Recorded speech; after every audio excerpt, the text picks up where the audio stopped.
The Book of Revelation, Part 70.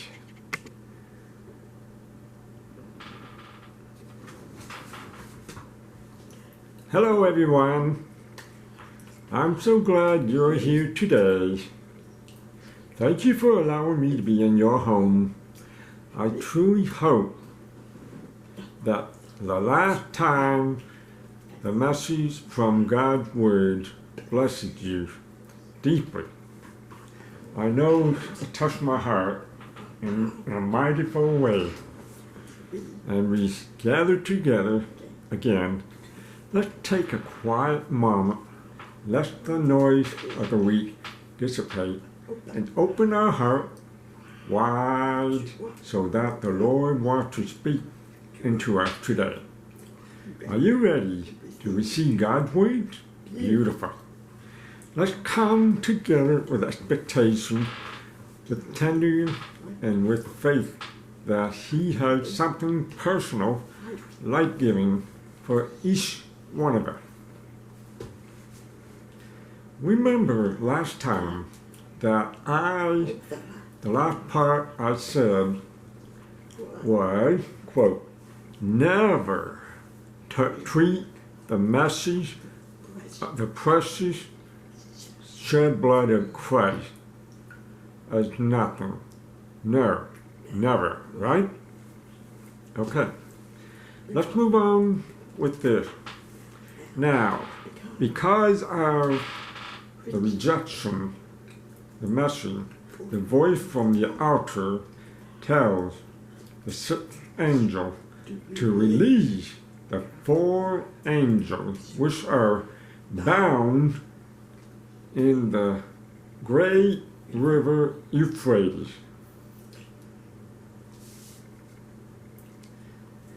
The fact that they are bound proves that they are the what? Fallen angels, who rebelled and fell with Lucifer at the time of his revolt. You can see that Isaiah chapter 14 verse 12 to 14.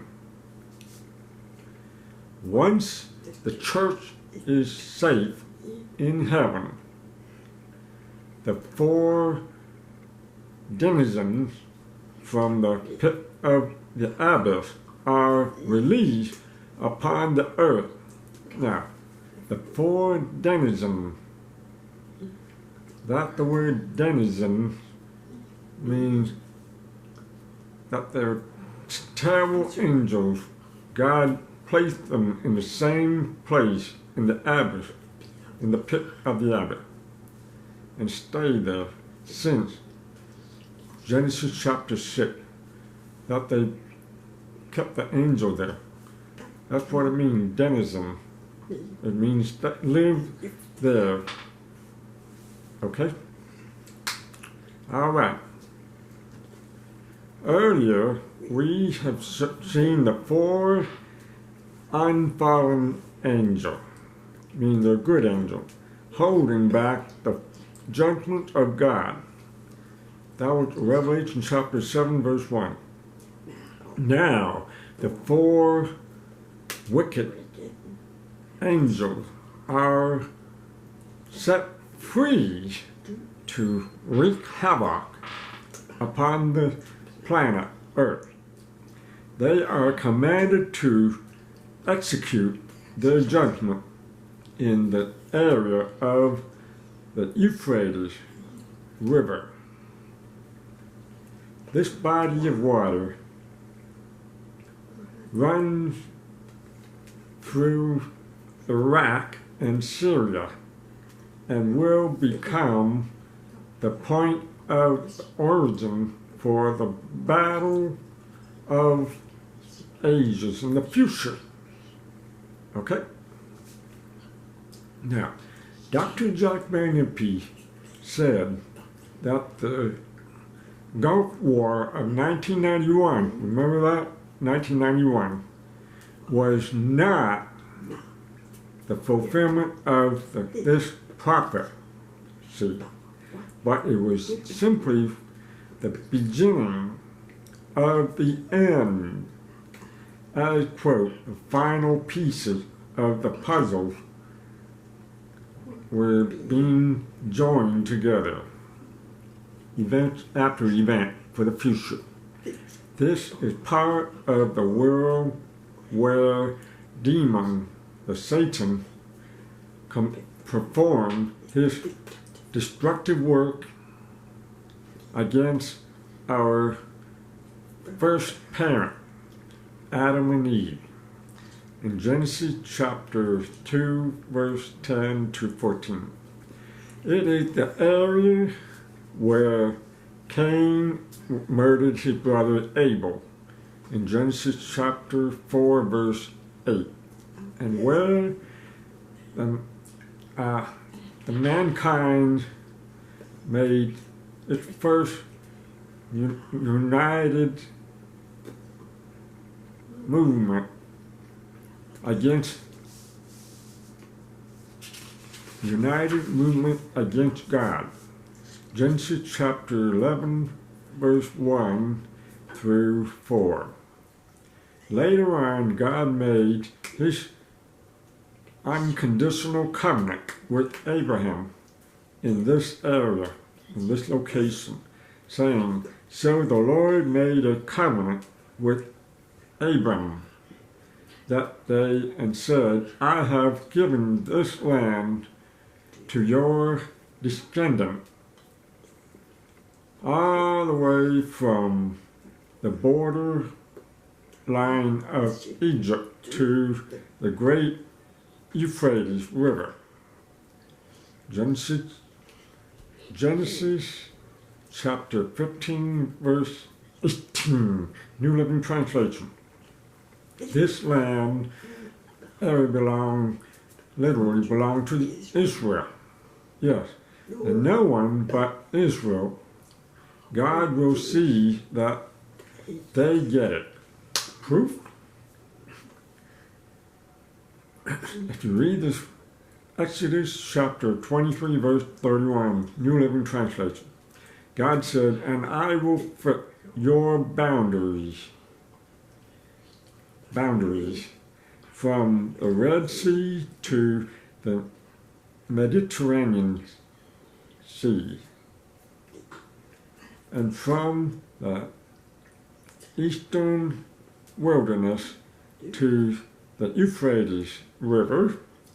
I will hand over to you the people who are living in the land, and you will drive them out ahead of you."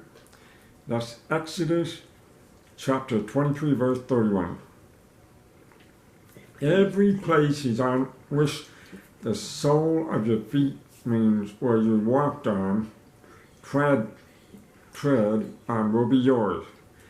From the wilderness and Lebanon, from the river Euphrates, even to the western sea, shall be yours territory.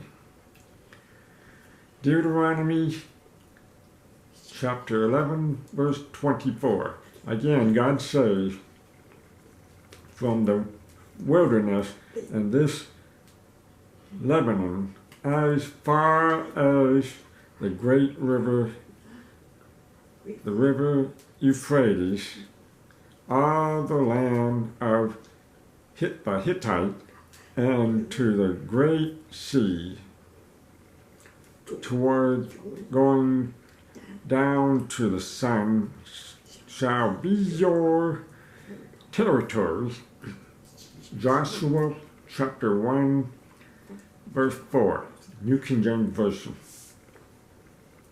Okay, at one point in history, the Euphrates River became the boundary line of the old Roman Empire, which is being restored and will fall under the rule of the Antichrist.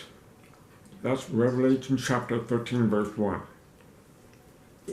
This area will surely become the sore spot as history progresses, because it serves as both the frontier, the borderline of the Promised Land, and the boundary of the 10-toed, 10-horned Western Federation of the nations that produce the Antichrist. Daniel chapter 2, verse 40 and 41. Daniel chapter 7, verse 23 to 24. And Revelation chapter 13, verse 1.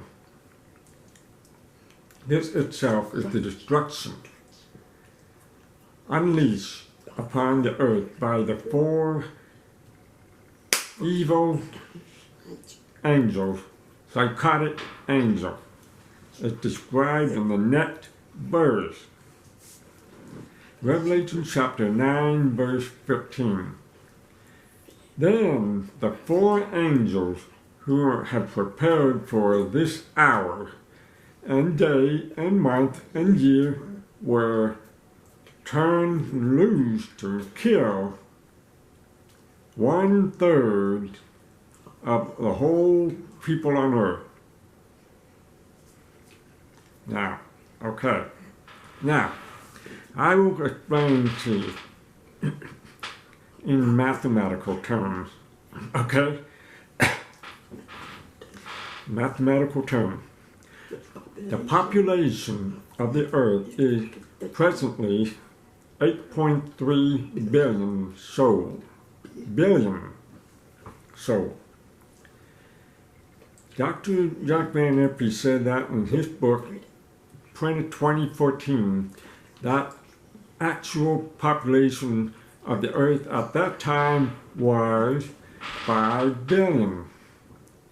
Today is 8.3. It's actually 8.3 billion people on earth in our current time. Okay? 8.3 billion. Are you with me so far about this population? Good.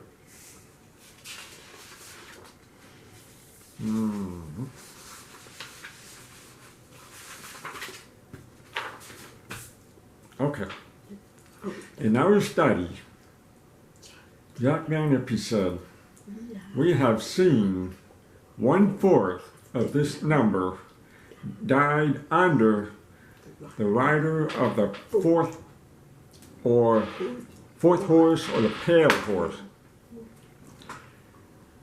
along with other various deaths along the way. Not the first 1/4 is Revelation chapter 6, verse 8.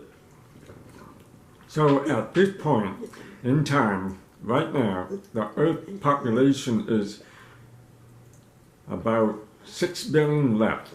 Now, okay, and I hold that. I will give you a picture of what it looks like, how much people died, okay? I'm going to give you. Okay. Revelation chapter 6, verse 8. 1/4 died under the fourth horseman. It's a pale horse. Sick diseases. Okay? It killed from 8.3 billion divided by 4. That's 1/4. Equal 2,075 million died. That's a lot. 2 billion were killed. Now, what's left on Earth is 6.225 billion on Earth. That's what's left. And now, What's left is 6 billion. And now an additional 1/3 that perishes. So it's 1/3 of 6 billion is 6.225 billion divided by 3, and killed another 2 billion people died. Another same number, divided by 4, 2 billion. Now divide by 3 again, same number, 2 billion. What's left on Earth after killing all this third leaves about 4 billion people. 4,150 million left by Revelation chapter 9 verse 15. You get the picture? And that gotten smaller. 1/4, 2 billion. Another 1/3, another 2 billion. Oh, that's a lot. It's not just nothing about it. No, it's not like comparing to today. Oh, 1 to 2 people died. I know recently on the news, 8 were killed, shot. 8, well, that's not much. But compared to this in the future in tribulation, that's a lot of people died. Now you get the picture. Good. Now, this is another additional 1/3 or 2 billion perishes out the 4 fallen angels are released. Only around 4 billion people are left alive. These 4 executors are no doubt waiting in the wing, waiting for the ready to begin the dramatic act of the ages. They are preparing and eagerly anticipating their schedule, timetable. God is still in control. Decide when. Remember, the Euphrates River is the Middle East territory. The location of the present day, that's where? In Iraq and Syria. That's present day, the name. This is the world, present, and future tinderbox. Okay, what is tinderbox? Mean what? It's like now, Iran is battling, that's a hot spot. That tinderbox. It's trouble, hot spot. Just like the idea in the future tribulation. So that will happen. It's a hot spot. Out where? In the Middle East. The same place, hot spot. Oh yeah. Clear? Good. The Holocaust, you know, back then, 60 million Jews were killed. Holocaust by Hitler. It's the same idea in the future. It will also include the Soviet Union, meaning Russia, and the Allies posed against Israel. Ezekiel chapter 38 and 39. The barbar, mean, brutal, cruel soldier comes against the nation of Israel from the north. This is, I'm going to say, Bible verse. You will come from your homeland in the distant north with your vast cavalry and your mighty army, and you will attack my people Israel, covering their land like the clouds.